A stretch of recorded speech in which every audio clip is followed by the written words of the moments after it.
नमस्कार सभी को। आज की वीडियो में हम बात करेंगे कि जब मानव के शरीर का अंत होता है तो उसके बाद क्या होता है। तो चलो शुरू करते हैं। जैसे ही किसी भी स्त्री पुरुष का शरीर के अंत होता है तो सबसे पहले जो उसकी आत्मा होती है या जीव कह लो जो होती है वो सबसे पहले धर्मराज के लोक में जाती है। धर्मराज के लोक में जाने से भी पहले एक तपतशिला है, वहाँ पर जाती है। वहाँ जाने के बाद उसने जिंदगी भर पूरी ज़िंदगी में जो भी गलत काम किए, जो भी नशा किया, बीड़ी सिगरेट गुटखा पान मसाला तंबाकू मांस मदिरा इन सब का सेवन किया, ज़्यादा चटपटे आहार इन सब का सेवन किया, उन सब का एक रस बन जाता है जो कि सूक्ष्म स्तर पर होता है, जो हमारे सूक्ष्म शरीर में वो इकट्ठा हो जाता है। वासना कह लो। तो जिन्होंने जितनी ज़्यादा वासना की, जिन्होंने जितनी ज़्यादा काम वासना में जो लिप्त रहे, तो या जितने भी अवगुण होते हैं, किसी भी तरह के अवगुण करे, तो उन सब का एक वासना या उन सब का एक सार बन जाता है जो हमारे सूक्ष्म शरीर में इकट्ठा हो जाता है। उसको निकालना बहुत ज़रूरी होता है, बिना उसके हम धर्मराज के लोक में नहीं जा सकते।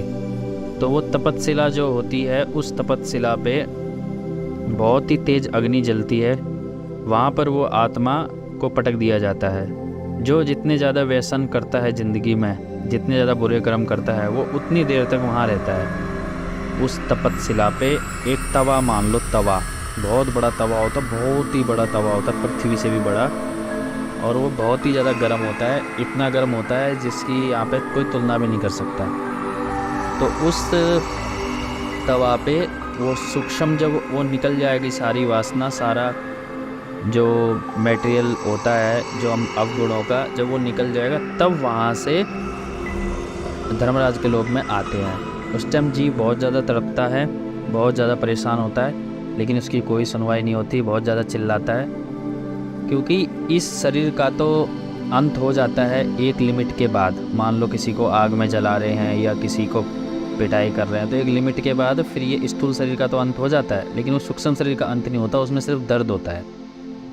उसके बाद फिर जब वहाँ से सारा वासना, सारा सार निकाल के तब जाके वो धर्मराज के लोक में आता है। और धर्मराज पूरा लेखा जोखा लाइन में खड़ा हो जाता है, बहुत लंबी लाइन लगी होती है।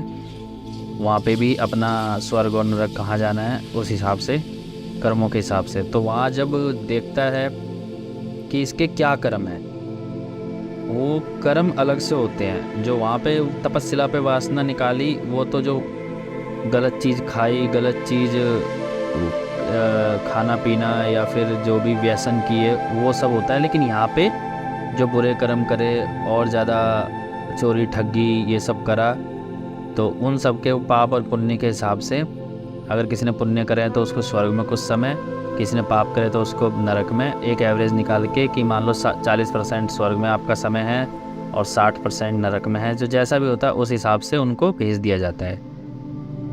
और किसी को पितर बनना है तो पितर योनि में भेज दिया जाता है, भूत बनना है तो भूत योनि में, या मानव शरीर धारण करना है तो उनको उस हिसाब से वहाँ भेज दिया जाता है मृत्यु लोक में, मतलब धरती पे, कि भाई तुम्हें उसके शरीर में प्रवेश करना है। तो अन्न में कैसे आना है, वो लंबी प्रक्रिया होती है। तो मोटा मोटी ये ऐसे होता है। तो 13 दिन लगते हैं, 13 दिन तक वो तपस्या पे तपते हैं और उसके बाद धर्मराज की लाइन में लेखा जोखा हो जाता है। जब 13 दिन पूरे हो जाते हैं तब जाके वो वापस, जो मान लो स्वर्ग नरक में नहीं गए, तो वो वापस अपने शरीर में आना चाहते हैं। तो वो हड्डियों में चिपकने की कोशिश करते हैं जहाँ उनकी अस्थियाँ होती हैं। तो जो ये गंगा में बहाने की प्रक्रिया शुरू हुई, गंगा या नदी में किसी में, तो वो ऐसे ही शुरू हुई कि पहले वो हड्डियों पे चिपक जाते थे, फिर ये तांत्रिक वगैरह उनको काबू में कर लेते थे, फिर वो उन लोगों को परेशान करते थे जिसको वो चाहें।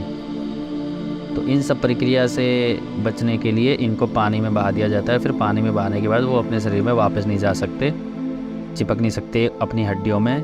तो इस कारण से ये 13 दिन की ये प्रक्रिया है, लेकिन इस प्रक्रिया का कोई लाभ नहीं होता है। जो ये अभी 13वीं ये श्राद्ध वगैरह करते हैं, ये ना वेदों में कहीं लिखा है ना ग्रंथों में कहीं लिखा है। ये तो बस एक भूत वापस ना चिपक जाए इसके तहत एक चालू की गई थी, जबकि ऐसा वो कुछ है नहीं कि भाई श्राद्ध करना ही ज़रूरी है। बस एक ये है, अस्थियों को उठा के बहते पानी में या किसी पानी में डाल दो और कुछ नहीं।